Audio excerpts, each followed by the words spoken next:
Je voudrais, à présent, à l'entame de mes propos, remercier le président de la République, Macky Sall, chef suprême des armées, qui, sur le fondement de l'article 45 de la Constitution du Sénégal, qui lui confère le titre de chef suprême des armées, qui préside au Conseil national de la défense et au Conseil national de sécurité, et qui nomme à tous les emplois militaires pour le choix qu'il a porté sur l'intendant général de brigade Ibrahima Ndiaye.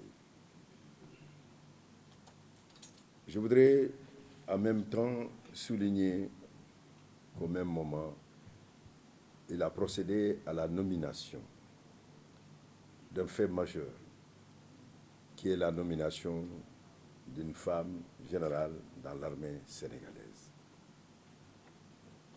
Je crois que le médecin général Mme Thierno Dieng, qui a côtoyé et qui côtoie encore ces médecins émérites, que le choix qui lui a été porté aussi est un choix pleinement justifié. C'était attendu, c'était rêvé par les organisations féminines et c'était aussi réclamé par d'autres secteurs de la société civile qui souhaitaient que l'armée sénégalaise puisse avoir une femme générale. En France, c'est en 1952 que ce choix a été effectué. Et aussi, comme par hasard, un médecin général qui a été nommé et qui a pu donc être à côté d'autres généraux. Cela montre tout simplement que le président de la République, Macky Sall, est soucieux de la promotion des femmes. Dans son gouvernement, il avait déjà choisi un premier ministre, une femme, comme d'autres qui sont actuellement dans son attelage gouvernemental. Donc, à votre nom, à tous, je voudrais le remercier. Nous sommes ici ce matin pour précisément marquer notre amitié à une personne qui nous est chère, que nous appelons aujourd'hui par la grâce du décret et aussi par la grâce d'Allah le Tout-Puissant. Je me rappelle, une fois, nous étions en salle, j'ai ici en face de moi le général François Ndiaye, qui aimait répéter dans son discours « Dieu, le maître absolu des destins », a déjà fini de marquer son accord pour ce qui a été fait à travers le décret du président de la République, Macky Sall. Nous voulons vous marquer notre amitié. Nous voulons vous marquer notre solidarité. Et nous voulons vous marquer notre fierté. M. Ibrahima Ndiaye. J'ai entendu une pluie d'hommages ce matin. Et sanctionné par un tonnerre d'applaudissements. Est-ce à dire que l'intendant général de brigade Ibrahima Ndiaye n'a que des qualités et qu'il n'a pas de défauts? Il a des qualités, il a les défauts. Il a les qualités de ses défauts et il a les défauts de ses qualités. C'est un homme qui est à la fois, et ce qui le caractérise le plus, c'est son savoir. C'est son savoir-faire, c'est son savoir-être et c'est son savoir-vivre. Et tout cela traduit des qualités intellectuelles remarquables et qui en donnent une certaine finesse. Son oncle qui prenait la parole et qui invoquait la langue de Molière et nous disant qu'il voulait convoquer celle de Koch, mais tout en disant qu'il était beaucoup plus à l'aise dans celle-ci. Mais en réalité, il est parfaitement à l'aise dans les deux. Il nous en a fait la démonstration. C'est la même chose pour Ibrahima Ndiaye, qui a un esprit caustique. Puisque vous avez convoqué Molière, je vais convoquer Voltaire. et qui, dans cet esprit caustique, répondait par une des personnes qui avait écrit un pamphlet sur lui, ne répondant pas à ce que Senghor disait au coup de pied de l'âne par un autre coup de pied. Il a préféré lui dire ceci. Un jour, Jean Fréron se promenant dans un vallon. Il a été mordu par un serpent. Que croyez-vous qu'il se passa? C'est le serpent qui mourut. Leçon, la personne était plus venimeuse que le serpent. Alors c'est par cet esprit de finesse, qui n'emploiera pas la grossièreté pour répondre, c'est cet esprit de finesse aussi qui habite Ibrahima Ndiaye. Un homme, vous l'avez dit, qui a à la fois, et ce qui est la chose la plus importante, l'humilité. Une humilité qui est doublée d'une très grande compétence, mais quelque chose de rare, d'une très grande loyauté. Il y trouve à la fois son confort et son fort dans ses relations humaines. C'est ce qui aussi traduit cet esprit républicain important que nos armées alors manifestent continuellement. Et je voudrais à travers lui aussi saluer, parce que je suis rassuré de voir tous ces généraux en activité et qui ne sont pas, qui ont rendu un immense service à notre nation. Et il n'y a pas de hasard. Chacun d'eux, à un moment, vous avez dit, lorsqu'il y a une décision qui arrive chez le président de la République, lui qui a plusieurs paramètres que nous n'avons pas, c'est que beaucoup de choses lui sont déjà arrivées à l'oreille. Ici, beaucoup de ceux qui sont ici m'ont déjà dit ce qu'ils pensaient des qualités et mérites de M. Ibrahima Ndiaye. Chacun d'eux comprend ce que je voudrais dire, mais chacun d'eux a eu à me dire quelque chose. S'il y a un mérite à sanctionner positivement, alors ce mérite, c'est la nomination de M. Ibrahima Ndiaye. Ils le savent, ils sont autour de cette table. Je voulais leur dire merci parce que ce sont ces voix conjuguées, combinées et mêlées qui ont mené le président de la République à faire son choix.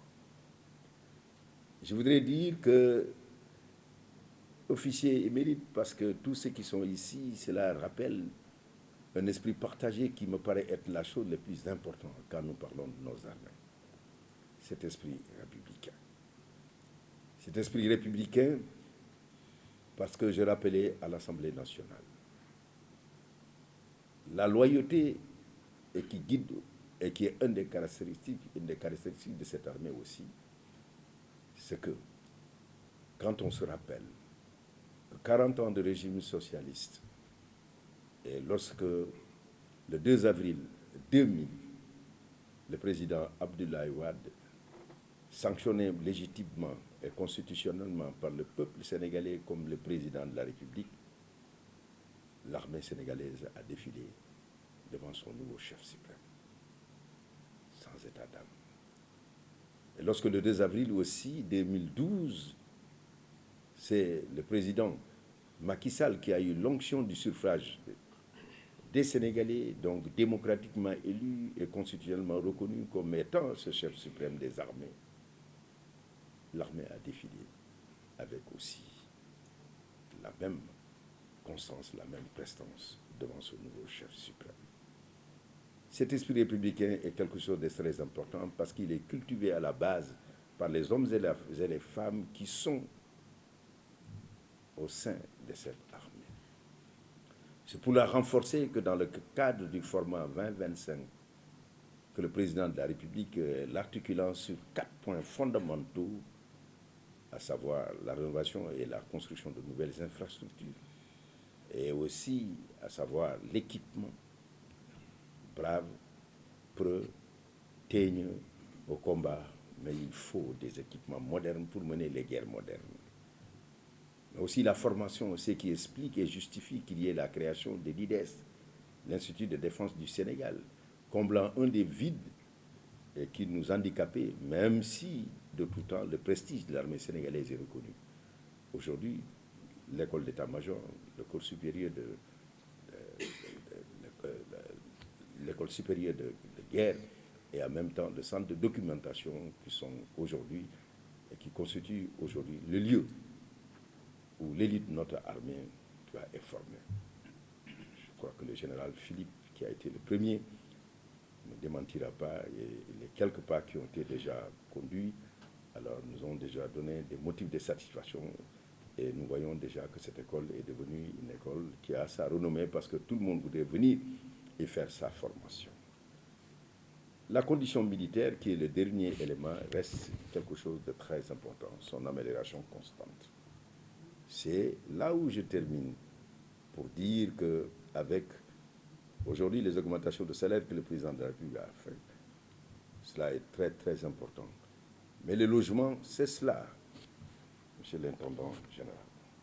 Cette condition, vous aurez en charge de faire au niveau d'Alpha, donc des logements pour les forces armées.